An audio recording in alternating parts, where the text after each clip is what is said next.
All right, Kevin, thank you so much for joining us. Great to have you back Sure. on the show. You are just out with earnings results. Right. It's been a big quarter. The stock has been on the way up. Give us the highlights.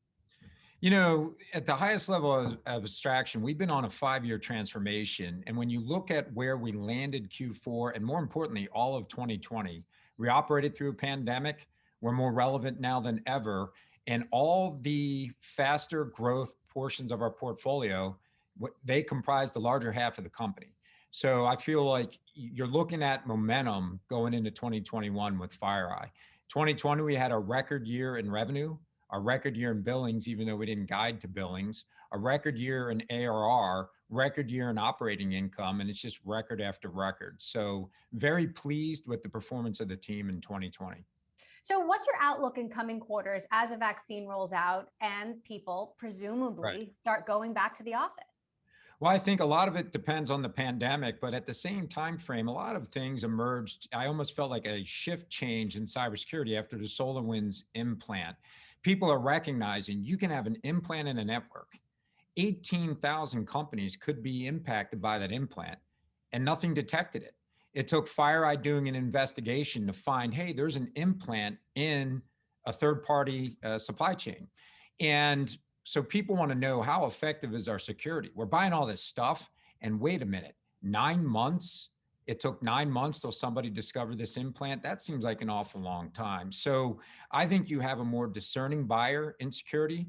And security, again, when you have a breach and a campaign like this cyber espionage campaign, Emily, everybody's turning their focus inside of businesses to what's our cybersecurity program and how good is it? And so I think security effectiveness will be a big theme in 2021. Now, we're 2 months now since FireEye disclosed the initial attack, and everybody still wants to know what damage was done. Can you elaborate? What sort of data were the Russians after? What did they get? What, other than these red tools and emails, and is there any evidence that they've been used? Well, in regards to the red team tools that were taken from FireEye, there's no question this attack group broke right in, went right for our red team tools. And those are the tools we use to do assessments of people's security programs. How good are they? And we launch and simulate attacks based on the things that we respond to. But I think what the impact of this breach was, or this campaign, because it was more than just a breach, really depended on the victim and what they did, whether you're a government agency or a software company, and they may have attacked several other industries. But what it really does is shows what are, it kind of shows a hole or a gap in what are the rules of engagement, what's acceptable cyber espionage. And you can feel the escalating hum in cyberspace, Emily, because no one's defined the rules. So we don't have rules. So I think what you're going to see is groups go out, they conduct their espionage operations, and they kind of move the needle. And we've got to figure out as a nation, what's our doctrine and what are we going to do about it? So is there evidence that the data or that these tools have been used, and have you built new ones? Yeah, so there's no evidence from our partners, both in the security private sector as well as in the government. We've seen no evidence of the FireEye red team tools being used by another third party. So we haven't seen that at all, and that's good news. And by the way, we created over 500 rules and shared them with the entire world to detect our own red team tools. So I feel we did a good job there. We'll have to recreate some of those tools in the future, but one of the nice things about FireEye, when you respond to over 1,000 breaches every year, we're seeing the red teams from other nations, and what we really do is just repurpose that R&D that they're showing us. They're still breaking into companies and organizations around the globe, and we're responding to intrusions from China, from Russia, from North Korea, from a lot of different nations. So we just repurpose those. We kind of look at them and say, hey, if they only did it this way or that way, they may have evaded additional detection. So we're already on our way to creating a new set of red team tools. Now, we've seen other cybersecurity companies come forward since saying they were also a target of a Russian adversary. Talk to us about the conversation that's happening within the cyber community right now about this and future cyber attacks. Like, if you're being targeted, how do you assure clients that they're safe? Well, you know what? Cybersecurity right now, if you look at cyberspace, it's a dangerous neighborhood, period. And you've got to make sure you have the appropriate locks and safeguards when you operate in it. Nobody likes to see a company breached, period. And we're on the front lines interacting with those executives all the time, and you get a real sympathy to what it's like. And then we became victims ourselves in the fourth quarter to the cyber espionage campaign.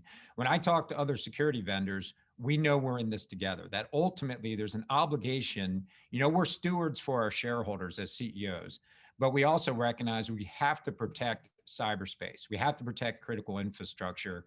So I think we've seen an elevation of communication amongst the CEOs in security. What are you seeing and what are you doing about it? So information sharing is at an all-time high. We're trying to formalize it. We're trying to make it faster. We're trying to be better at it. So we're all kind of banding together to make sure we can do a shields up for all the nations that we protect. How confident are you in the new administration and their response to the attack? And how has that response essentially changed with a new administration? Well, I think it's an issue that's not divisive. Whether you're Republican or Democrat, you care about cybersecurity and you want to make sure you do your best to protect American organizations from attacks, regardless of the domain those attacks occur in.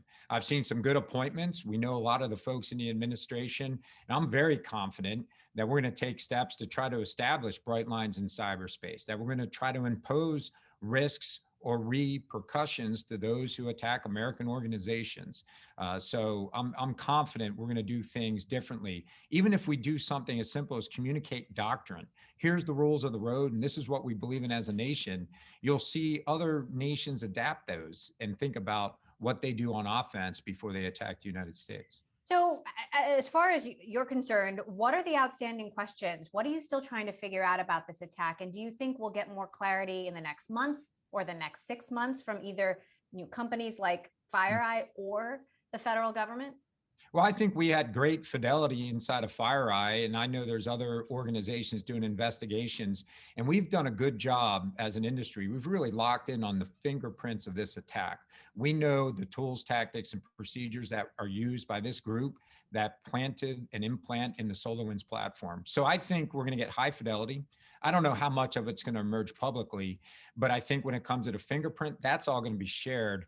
But the assessment of what did the attackers take, why did they take it, that is a multi-month, 6-month, 8-month type of assessment. This was not an attack that just went wide. This was an attack that was really more narrow but deep. So more data will emerge, and we're all going to learn more as we go along. One thing I am confident about is we're going to have real good fidelity at the end of this as to what happened. So what are your biggest concerns about short-term and long-term threats? Is it Russia? Where are the biggest adversaries, and where do you see the biggest dangers ahead? Well, I can tell you the biggest danger is there's just no risk or repercussion to hacking the United States and hacking companies in the United States. We have threat groups where we can identify the building they're in or identify the people in it, and they're going to hack with impunity. And another big threat is ransomware. I think 2020 was absolutely a scary year for chief information security officers. What ransomware does is it allows people to make millions of dollars off of cybercrime in a way they couldn't do so before, with cryptocurrency and leveraging that. And the time from the moment you're attacked to the moment you're being ransomed keeps condensing and getting smaller. So there's a lot of things to worry about in cyberspace, and we've got to make sure we hold those who abuse our laws and attack our organizations accountable to all the cybercrime that we're witnessing. Cyber stocks have been on a tear, including FireEye's. They've pulled back a little. What's your read on how the markets are watching this? Well, cybersecurity has never been more important. So if you're good at it, if you can detect threats that a lot of technologies miss, and you can provide a very dependable, excellent line of defense, you're going to do well.